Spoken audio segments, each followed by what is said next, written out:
On behalf of the General Assembly, I have the honor to welcome His Excellency Joseph R. Biden, Jr., President of the United States of America, and invite him to address the Assembly. Thank you. Mr. President, Mr. Secretary General, my fellow leaders, in the last year, our world has experienced great upheaval. A growing crisis in food insecurity, record heat, floods and droughts, COVID-19, inflation, and a brutal, needless war. A war chosen by one man, to be very blunt. Let us speak plainly. A permanent member of the United Nations Security Council invaded its neighbor, attempted to erase a sovereign state from the map. Russia has shamelessly violated the core tenets of the United Nations Charter. No more important than the clear prohibition against countries taking the territory of their neighbor by force. Again, just today, President Putin has made overt nuclear threats against Europe and a reckless disregard for the responsibilities of the non-proliferation regime.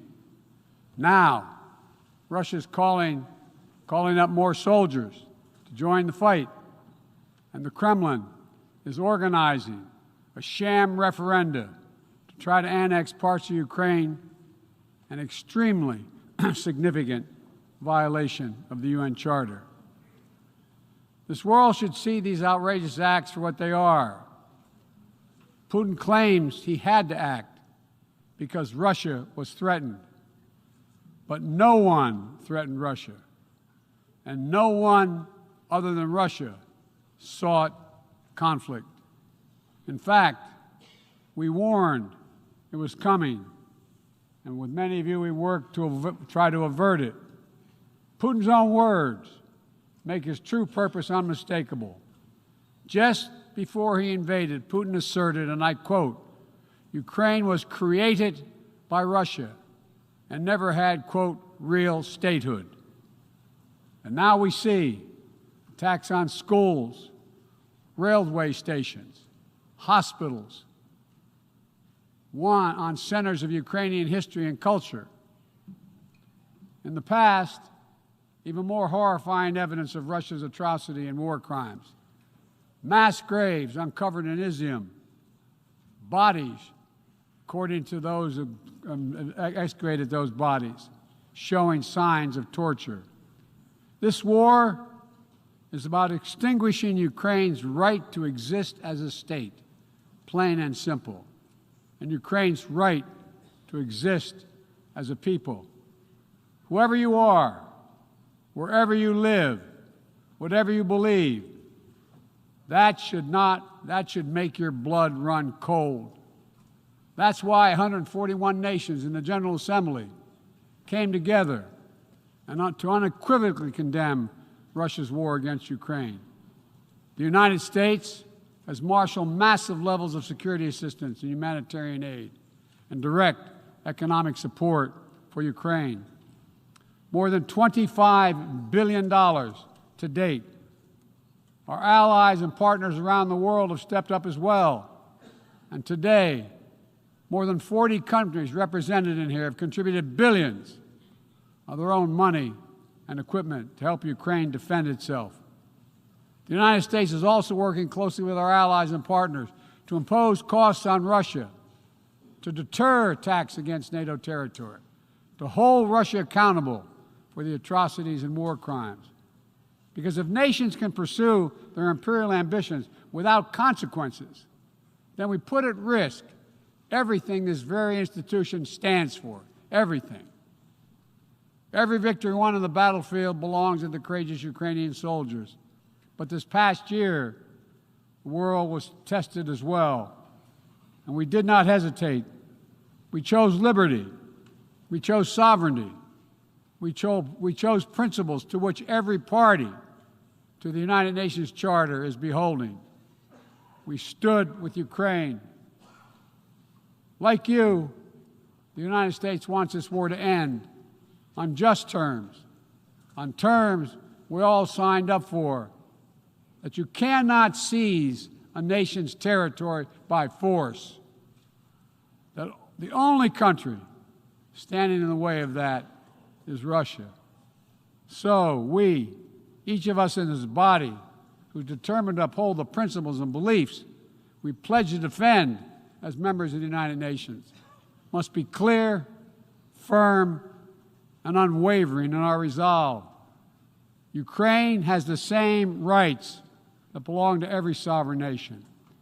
We will stand in solidarity with Ukraine. We will stand in solidarity against Russia's aggression, period. Now, it's no secret that in the contest between democracy and autocracy, the United States and I, as President, champion a vision for our world that's grounded in the values of democracy. The United States is determined to defend and strengthen democracy at home and around the world, because I believe democracy remains humanity's greatest instrument to address the challenges of our time. We're working with the G7 and like-minded countries to prove democracies can deliver for their citizens, but also deliver for the rest of the world as well. But as we meet today, the UN Charter's very basis of a stable and just rule-based order is under attack by those who wish to tear it down or distort it for their own political advantage. And the United Nations Charter was not only signed by democracies of the world, it was negotiated among citizens, dozens of nations with vastly different histories and ideologies, united in their commitment to work for peace. As President Truman said in 1945, the UN Charter, and I quote, is proof that nations like men can state their differences, can face them, and then can find common ground on which to stand, end of quote. That common ground was so straightforward, so basic, that today 193 of you, 193 member states have willingly embraced its principles. And standing up for those principles for the UN Charter is the job of every responsible member state. I reject the use of violence and war to conquer nations or expand borders through bloodshed, to stand against global politics of fear and coercion, to defend the sovereign rights of smaller nations as equal to those of larger ones, to embrace basic principles like freedom of navigation, respect for international law, and arms control. No matter what else we may disagree on, that is the common ground upon which we must stand. If you're still committed to a strong foundation for the good of every nation around the world, then the United States wants to work with you. I also believe the time has come for this institution to become more inclusive so that it can better respond to the needs of today's world. Members of the UN Security Council, including the United States, should consistently uphold and defend the UN Charter and refrain from the use of the veto, except in rare, extraordinary situations, to ensure that the Council remains credible and effective. That is also why the United States supports increasing the number of both permanent and non-permanent representatives of the Council. This includes permanent seats for those nations we have long supported and permanent seats for countries in Africa, Latin America, and the Caribbean. The United States is committed to this vital work. In every region, we've pursued new, constructive ways to work with partners to advance shared interests, from elevating the Quad in the Indo-Pacific to signing the Los Angeles Declaration of Migration and Protection at the Summit of the Americas, to joining a historic meeting of 9 Arab leaders to work toward a more peaceful, integrated Middle East, to hosting the U.S.-Africa Leaders Summit in this December. As I said last year, the United States is opening an era of relentless diplomacy to address the challenges that matter most to people's lives, all people's lives. Tackling climate crisis, as the previous speaker spoke to, strengthening global health security, feeding the world. We made that priority And one-year leader, we're keeping that promise. From the day I came to office, we've led with bold climate agenda. We rejoined the Paris Agreement, convened the major climate summits, helped deliver critical agreements on the COP26. We helped get 2/3 of the world's GDP on track to limit warming to 1.5 degrees Celsius. And now, I've signed a historic piece of legislation here in the United States that includes the biggest, most important climate commitment we have ever made in the history of our country, $369 billion toward climate change. That includes tens of billions in new investments in offshore wind and solar, doubling down on zero-emission vehicles, increasing energy efficiency, supporting clean manufacturing. Our Department of Energy estimates that this new law will reduce U.S. emissions by 1 gigaton a year by 2030, while unleashing a new era of clean energy-powered economic growth. Our investments will also help reduce the cost of developing clean energy technologies worldwide, not just in the United States. This is a global game changer, and none too soon. We don't have much time. We all know we're already living in a climate crisis. No one seems to doubt it after this past year. Much of Pakistan is still underwater, needs help. Meanwhile, the Horn of Africa faces unprecedented drought. Families are facing impossible choices, choosing which child to feed and wondering whether they'll survive. This is the human cost of climate change, and it's growing, not lessening. So as I announced last year, to meet our global responsibility, my administration is working with our Congress to deliver more than $11 billion a year to international climate finance, to help lower-income countries implement their climate goals and ensure a just energy transition. The key part of that will be our PEPFAR plan, which will help 500 million people in especially vulnerable countries adapt to the impacts of climate change and build resilience. This need is enormous. So let this be the moment we find within ourselves the will to turn back the tide of climate devastation, and unlock a resilient, sustainable, clean energy economy to preserve our planet. On global health, we've delivered more than 620 million doses of COVID-19 vaccine to 116 countries around the world, with more available to help meet countries' needs. All free of charge, no strings attached, and we're working closely with the G20 and other countries in the United States to help lead the change to establish a groundbreaking new fund for pandemic prevention, preparedness, and response at the World Bank. At the same time, we've continued to advance the ball on enduring global health challenges.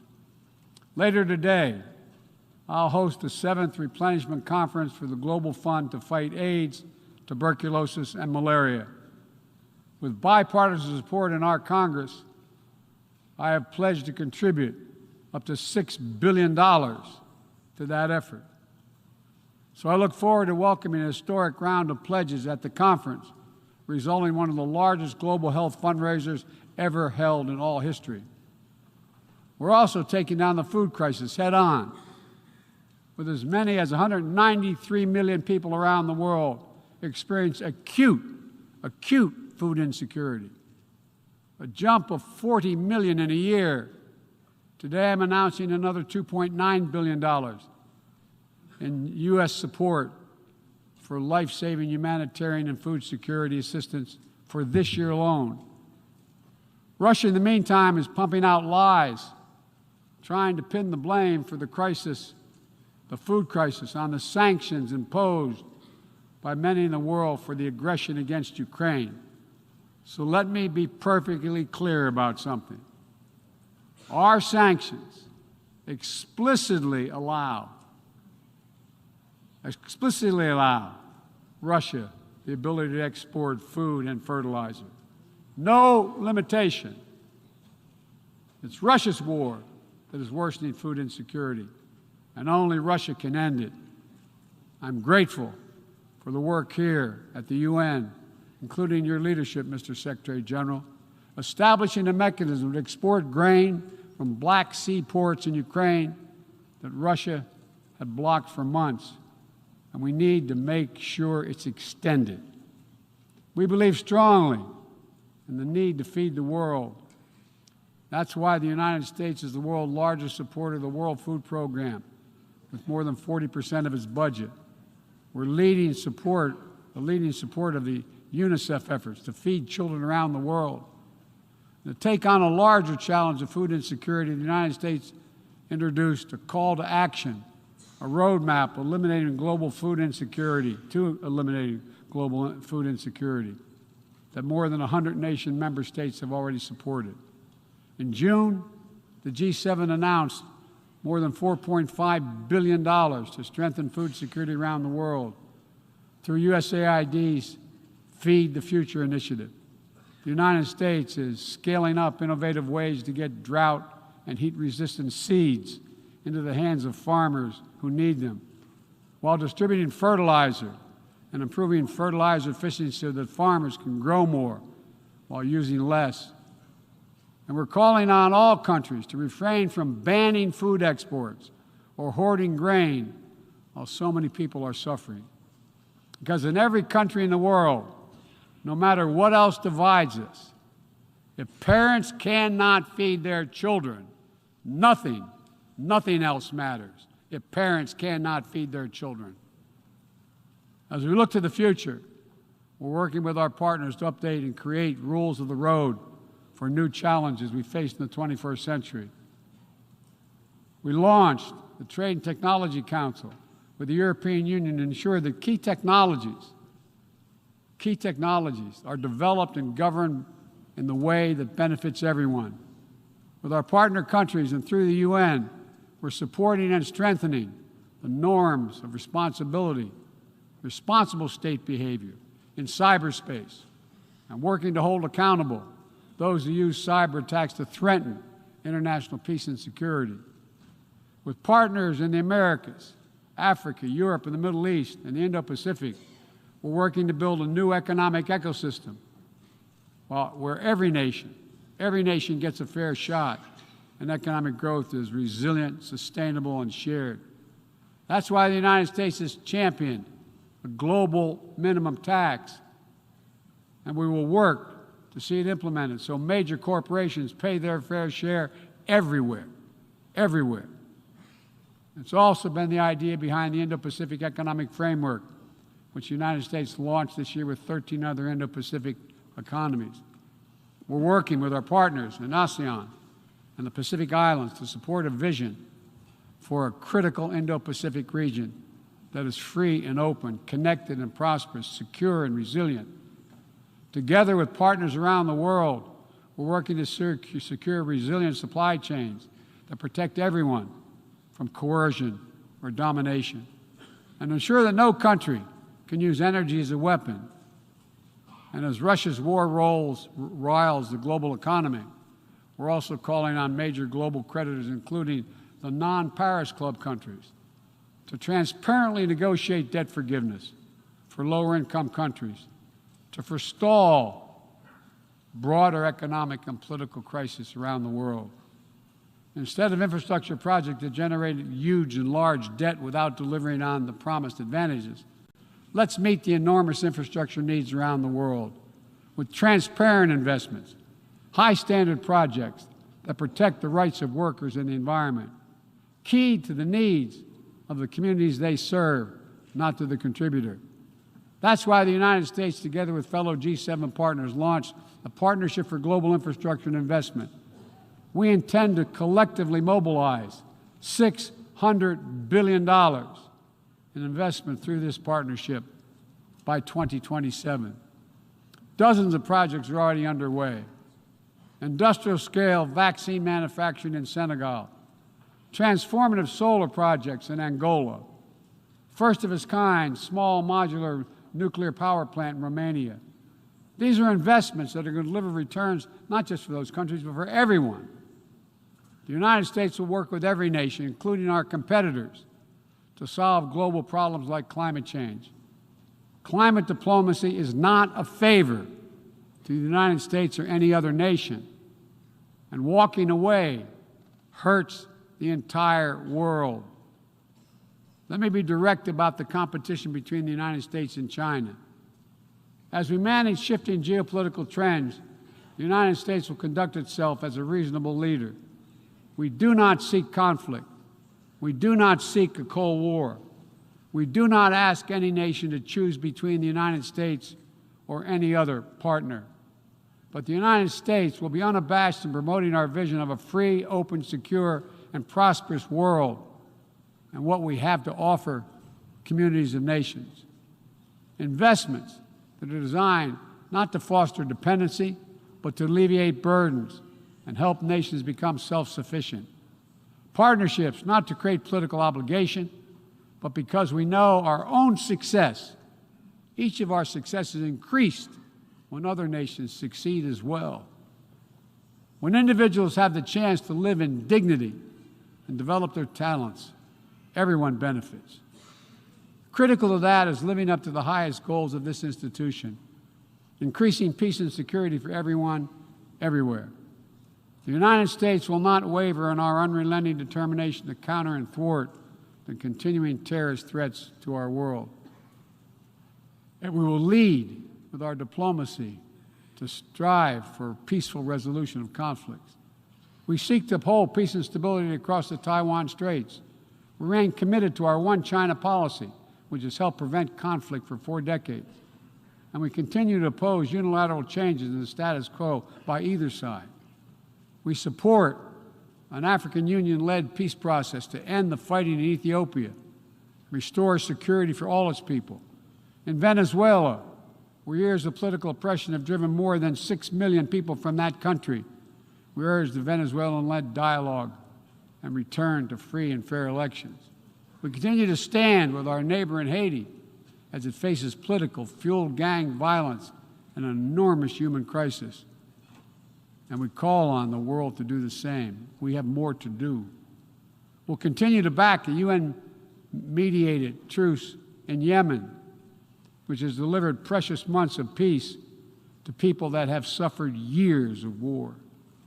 And we will continue to advocate for lasting negotiating peace between the Jewish and Democratic State of Israel and the Palestinian people. The United States is committed to Israel's security, full stop. And a negotiated 2-state solution remains, in our view, the best way to ensure Israel's security and prosperity for the future and give the Palestinians the state to which they are entitled. Both sides to fully respect the equal rights of their citizens. Both people enjoying equal measure of freedom and dignity. Let me also urge every nation to recommit to strengthening the nuclear non-proliferation regime through diplomacy. No matter what else is happening in the world, the United States is ready to pursue critical arms control measures. A nuclear war cannot be won and must never be fought. The 5 permanent members of the Security Council just reaffirmed that commitment in January. But today, we're seeing disturbing trends. Russia shunned the non-proliferation ideals embraced by every other nation at the 10th NPT Review Conference. And again today, as I said, they're making irresponsible nuclear threats to use nuclear weapons. China is conducting an unprecedented, concerning nuclear buildup without any transparency. Despite our efforts to begin serious and sustained diplomacy, the Democratic People's Republic of Korea continues to blatantly violate UN sanctions. And while the United States is prepared for a mutual return to the Joint Comprehensive Plan of Action if Iran steps up to its obligations, the United States is clear. We will not allow Iran to acquire a nuclear weapon. I continue to believe that diplomacy is the best way to achieve this outcome. The non-proliferation regime is one of the greatest successes of this institution. We cannot let the world now slide backwards, nor can we turn a blind eye to the erosion of human rights. Perhaps singular among this body's achievements stands the Universal Declaration of Human Rights, which is the standard by which our forebears challenged us to measure ourselves. They made clear in 1948, human rights are the basis for all that we seek to achieve. And yet today, in 2022, fundamental freedoms are at risk in every part of our world, from the violations in Xinjiang, detailed recent reports by the Office of UN U.S. reports detailing by the U.S. High Commissioner, to the horrible abuses against pro-democracy activists and ethnic minorities by the military regime in Burma, to the increased repression of women and girls by the Taliban in Afghanistan. And today, we stand with the brave citizens and the brave women of Iran who right now are demonstrating to secure their basic rights. But here's what I know. The future will be won by those countries that unleash the full potential of their populations, where women and girls can exercise equal rights, including basic reproductive rights, and contribute fully to building a stronger economies and more resilient societies, where religious and ethnic minorities can live their lives without harassment and contribute to the fabric of their communities, where the LGBTQ plus community, individuals, live and love freely without being targeted with violence, where citizens can question and criticize their leaders without fear of reprisal. The United States will always promote human rights and the values enshrined in the UN Charter in our own country and around the world. Let me end with this. This institution, guided by the UN Charter and the Universal Declaration of Human Rights, is at its core an act of dauntless hope. Let me say that again. It's an act of dauntless hope. Think about the vision of those first delegates who undertook a seemingly impossible task while the world was still smoldering. Think about how divided the people of the world must have felt with the fresh grief of millions dead, the genocidal horrors of the Holocaust exposed. They had every right to believe only the worst of humanity. Instead, they reached for what was best in all of us, and they strove to build something better. Enduring peace, comity among nations, equal rights for every member of the human family, cooperation for the advancement of all humankind. My fellow leaders, the challenges we face today are great indeed, but our capacity is greater.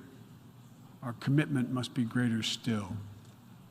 So let's stand together to again declare the unmistakable resolve that nations of the world are united still, that we stand for the values of the UN Charter, that we still believe by working together we can bend the arc of history toward a freer and more just world for all our children, although none of us have fully achieved it. We're not passive witnesses to history. We are the authors of history. We can do this. We have to do it for ourselves and for our future, for humankind. Thank you for your tolerance, for listening to me. I appreciate it very much. God bless you all. On behalf of the General Assembly, I wish to thank the President of the United States of America for the statement just made, and I request the protocol to escort His Excellency. May I request